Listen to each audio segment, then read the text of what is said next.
So I'll be able to realize mountain is obstacle, managing my mountain is challenge, and all I need to do is not to lose hope, try to work hard. Seeing people was so, not really like a miracle, seeing your own friends, somebody sitting next to you, when you go in the ocean and swim, you saw them being swallowed by a crocodile.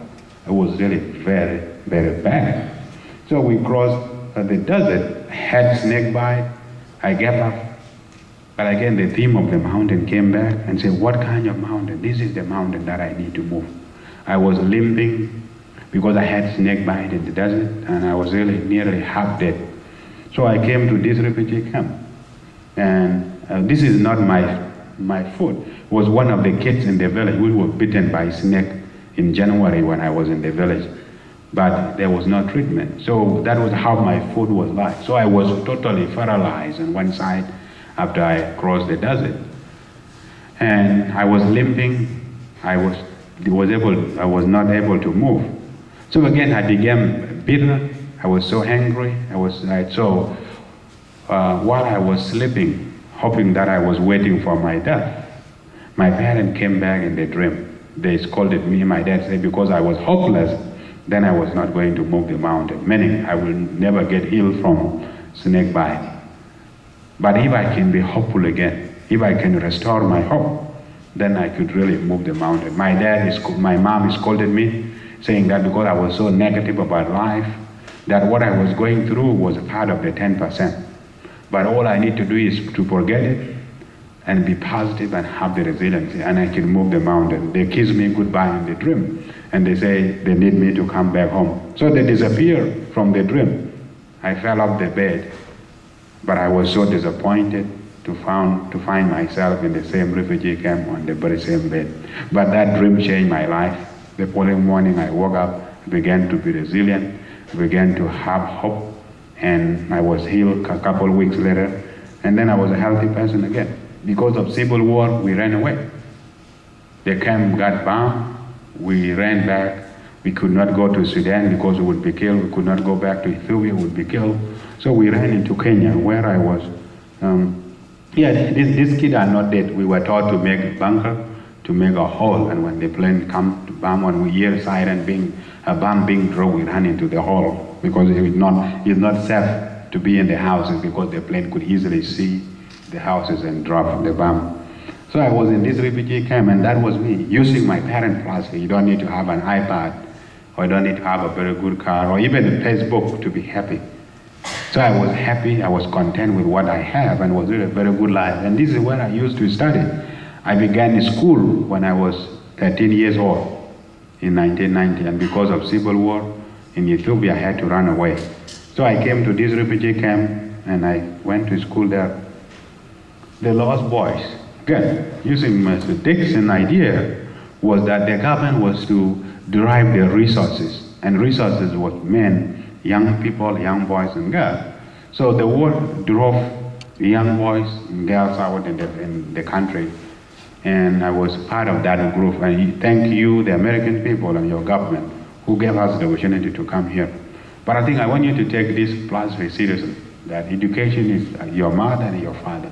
It is my father and my mother in the context, and you here, you're not going to take wonderful teachers like Mr. Dixon and other wonderful teachers, or your parents in your life. They will not be with you forever.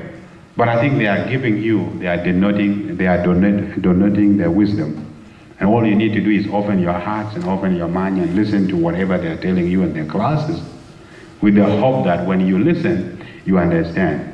And when you understand, you restore the information. And when you store the information, when that mountain comes to you, I hope you will recall the wonderful lesson that your teachers taught you and use them to move that mountain. There were also some girls, but girls were more vulnerable to be slaughtered, because the girls are always home, taking care of the younger siblings or cooking for the family.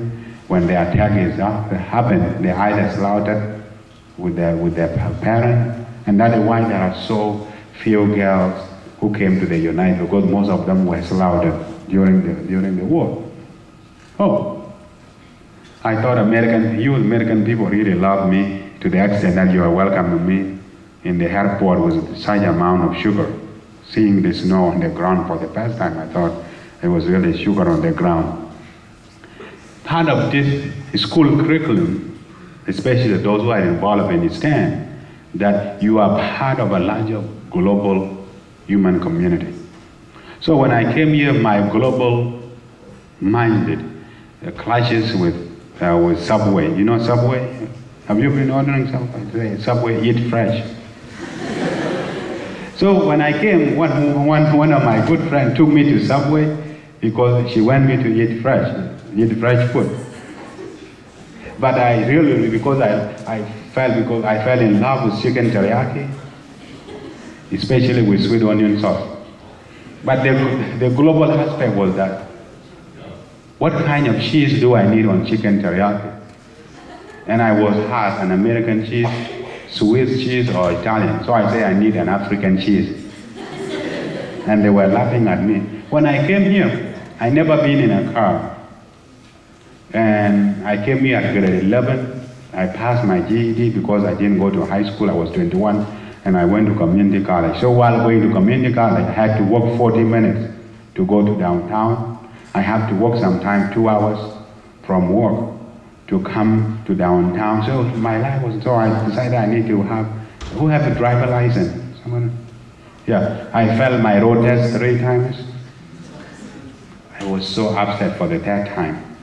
Again, because I used to listen to my parents, and I understood what they told me. They told me that when you are failing anything, either a road test or your class, that you don't need to blame your parents, you don't need to blame your teachers, but all you need to do is to look deep inside you and try to solve the problem from within. And one of the things you do, you make sacrifices. That when you know that there is something blocking you from achieving what you want, that I think look deep inside you and try what is the one thing that you can give up in order to be successful. So what I decided after I came here, I told you I fell in love with chicken teriyaki. I fell in love with buffalo chicken wing. I fell in love with watching Hannah Montana. So I say I'm not going to watch Hannah Montana until I pass my road test. That was one of the sacrifices I made. And say I'm not going to watch Dancing with the Stars until I pass my road test. And then I'm not going to watch American Idol until I have my driving license in my hand. And these were some of the sacrifices I made. So I gave up watching Hannah Montana for 2 months, and it gave me the time to study my driving manual, and after that I was able to pass my road test. I was so happy because that is really what life is about. Life is about making sacrifices, and I believe every adult here in this building could really understand what I said. In life, you have to give up something in order to get even something much better. And you may not run away from a lion, you may not give up buffalo chicken wing, but I think in your life, believe me or not, you will give up something, either watching Hannah Montana or Dancing with the Stars, and then you will achieve something greater than what you have given up. The Shakespeare, I don't think apply here. Yeah, when we came here, sometimes refugees suffered so much. Like for me, you already know how much I suffered. I lost my parents. I was so traumatized in the camp. And even the kids in Darfur are struggling. They don't have any food. But when you heard that American people have given you the honor to come to their country so that you can have better life, you will think that you are coming to heaven, that all your problem will be solved. And the past 4 months, I call it honeymoon for refugees, are so misleading. Because you get food for free, you get clothing free being donated by Americans, so you say, oh, thank God, all my problem has been answered. But after your 5th month, you will be looking for a job because the government cannot support you forever. So it came you lay off, and now you cannot have money. You may be evicted from your house. The problem that you felt that were behind you are now in front of you. And that is really so bad. But what we need is to try to help refugees, either your family donating to a charity or support refugees so that they can really live an American dream. That is really good, because we don't want anybody coming to this country and be burdened, either being on the street or not working hard, because part of the American dream is to work collectively to make the American dream. You know. So, yeah, how many miles? About 1,500 miles, 4 months running away. But because my dad told me to always work out, yeah, this is what I want you to give. I'm a human being like you. I feel, I smell, I cry. But I think this is what I listened, that I learned from this after I was crying, giving up several times. I was able to remember that giving up is not the solution. It's not the solution to solve any problem. But try the best I can, and if you cannot give up, and if you are resilient, meaning that when you are not logging in your Facebook, or when you lost your iPad, it doesn't mean that that's the end of your life. You still have 90% of your life. Try to come back positively.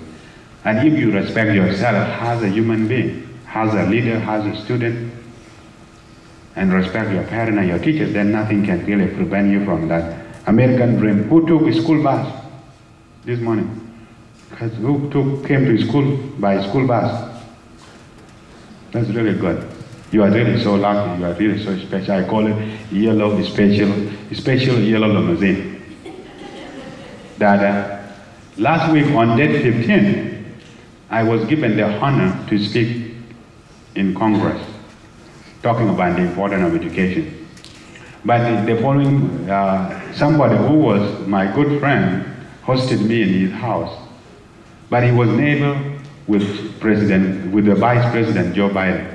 So the following morning, I called a taxi to pick me up to go on Capitol Hill to talk to your leaders. Joe Biden, Vice President Joe Biden was driving on the side of the road. I was driving on the side, and we were just waving to each other.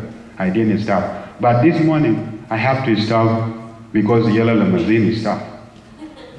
Yeah, because no adult in this country pass by yellow limousine. It is not because of a stop sign. It is because of you.